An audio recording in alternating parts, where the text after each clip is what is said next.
بال بچے پالو، پرورش کرو، اچھے اچھے دھندوں پہ اچھے اچھے کیریئرز ان کے بنا کے اچھے اچھے پروفیشن میں اس کو بٹھاؤ بچوں کو. کن چکروں میں پڑے ہوئے؟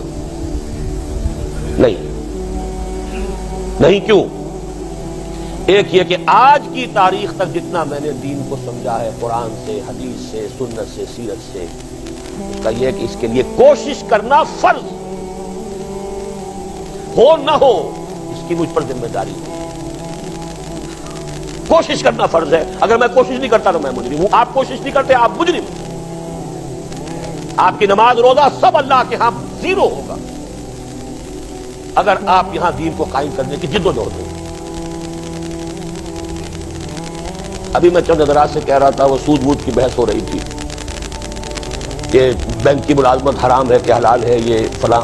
میں نے ایک بات سمجھائی، آپ بھی سمجھ لیجئے اسی درجے میں. حرام حلال کے مختلف معیارات اور مختلف لیولز ہیں. ایک لیول یہ ہے کہ کوئی شخص سور کھا رہا ہے یا شراب پی رہا ہے. ہر شخص کو پتا ہے یہ حرام چیز کھا رہا ہے یا حرام چیز پی رہا ہے. ایک یہ ہے کہ کھا تو رہا ہے وہ بکری کا گوشت، خریدا ہے کسی کی جیب کاٹ کے، تو حلال کھا رہا ہے کہ حرام کھا رہا ہے؟ بتائیں نا. حرام ہے، بکری کا گوشت ہے، لیکن اس نے خریدا ہے اس پیسے سے جو کسی کی جیب کاٹی. اچھا اس نے خود تو جیب نہیں کاٹی، ڈاکوؤں کے ایک گروہ میں وہ ایک ڈرائیور کی حیثیت سے ملازم ہے. وہ جو کھا رہا ہے حلال کھا رہا ہے کہ حرام کھا رہا ہے؟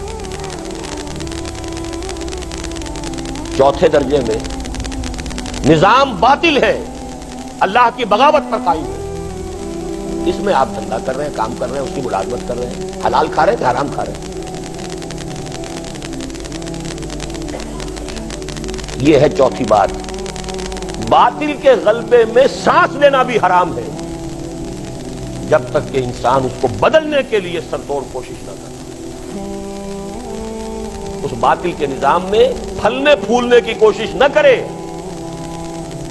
ناگزیر تقاضے زندگی کے جو ہیں ان کو صرف پورا کرے اور ان کا بھی کفارہ ادا کرے. جو حرام میرے اندر گیا ہے، کفارہ یہ ہے کہ جو توانائی مجھے ملی ہے اس سے وہ میں اللہ تیرے دین کے لیے خرچ کرتا ہوں. یہ کفارہ ہوگا اس کا. جیسے آپ سے گناہ ہو جاتا ہے، کفارہ ہے کہ نہیں اس کا؟ کیونکہ آپ باطل کے نظام میں رہ رہے ہیں، حرام میں رہ رہے ہیں، آپ کا وجود، آپ کا ہر سانس حرام میں ہے.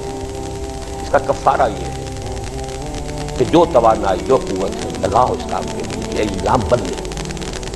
اس اعتبار سے سمجھیے حلال اور حرام کو. مجھ سے تو یوں سمجھیے آپ، باقی فتوے علماء سے آپ لیا کیجیے. میرا حلال حرام جو ہے وہ مختلف ہے. تو پہلی بات تو یہ ہے کہ اس پر میں اس لیے کرنے پر مجبور ہوں کہ یہ میرا فرض ہے. اور دوسری بات یہ ہے، خبر دی ہے محمد الرسول اللہ صلی اللہ علیہ وسلم نے کہ ایک مرتبہ پھر وہ نظام قائم ہوگا. یہ میری امید ہے. کام کا جذبہ اپنے فرض کے تحت ہے. امید مجھے اس بنا پر ہے کہ حضور کی دی ہوئی خبر ہے. وہ صادق المصدوق، آپ سچے ہیں، آپ کی سچائی کی شہادت گواہی تو خود اللہ نے دی ہے. آپ کی دی ہوئی خبر غلط نہیں ہو سکتی. آپ نے فرمایا، آج میں وہ حدیثیں نہیں سنا رہا آپ کو، 12 سنا چکا ہوں پہلے. ہم نے چھاپا ہے، عام کیا ہے. اب تو ایک 4 ورقے کا علیحدہ سے پمفلٹ شائع کر دیا، پتہ نہیں یہاں ہے یا نہیں ہے. وہ حدیثیں تو ہر مسلمان کو یاد ہونی چاہیے، اس لیے کہ مایوسی کا غلبہ ہوتا ہے اور اس مایوسی سے نکالنے کے لیے سہارا میرے پاس. سنبھلنے دے مجھے نا امیدی کیا قیامت ہے کہ دامان خیال یار چھوٹا جائے ہے مجھ سے.